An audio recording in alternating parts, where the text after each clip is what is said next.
The quiet ledger. I was 39 years old when I learned how easily a life can be rewritten by someone who once swore to protect it. The message arrived at 6:52 a.m. just as dawn was pressing a pale line against the windows of my apartment. Elliot, don't react when you see the witness list. Call me before court.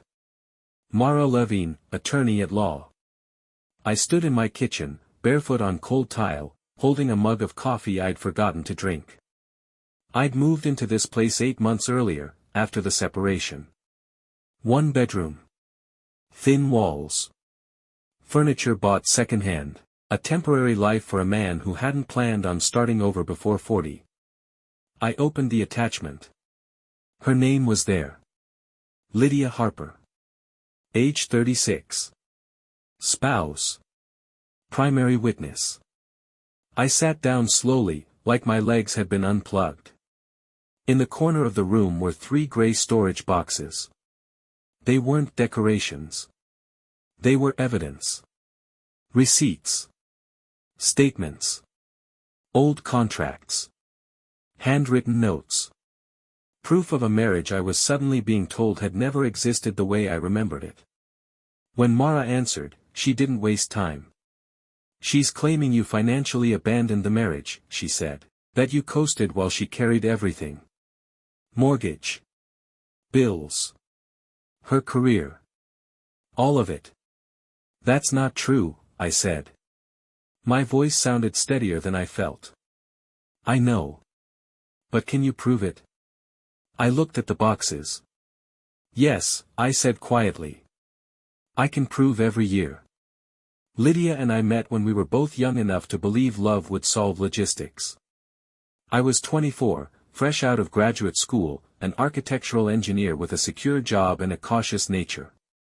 Lydia was 21, magnetic, ambitious, studying communications and dreaming of a life bigger than the town we lived in. We grew together. Or at least, I thought we did. I paid the down payment on our first condo at 27.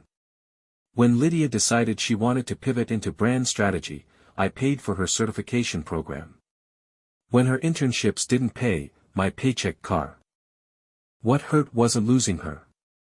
It was watching her quietly revise our history, turning years of partnership into a story where she'd survived me. That's when I started organizing the boxes. I didn't want revenge. I wanted fairness. But her filings were aggressive. She wanted the townhouse. She wanted spousal support. She wanted the court to believe I'd taken from her instead of built with her. In court, Lydia looked exactly the way sympathy prefers its victims to look. Soft blue dress. Minimal makeup. Hair tucked behind one ear like she was still listening for approval. Her attorney spoke about my inconsistency. About how Lydia had carried the emotional and financial weight of the household. About how I'd been comfortable letting her rise while I remained static. Then Lydia testified. She spoke about exhaustion. About feeling alone while paying bills. About watching me drift while she worked 60-hour weeks. About believing in me longer than she should have. She cried at the right moments. Paused where the judge expected pauses. I didn't interrupt. I didn't argue. I didn't look at her. Because this wasn't a battle of emotion. It was a collision with documentation. Mara called our forensic analyst. Charts appeared. Timelines. Clear, unromantic numbers. The mortgage? Paid by me for 9 years. Utilities? Primarily my accounts. Health insurance? My employer plan. Her education?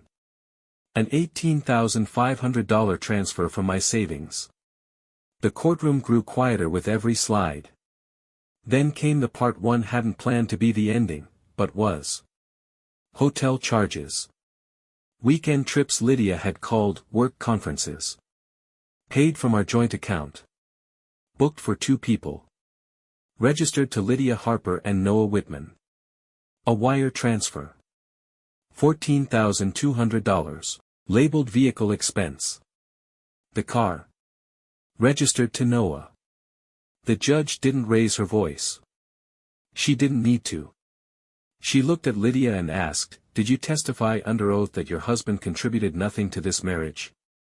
Lydia tried to explain.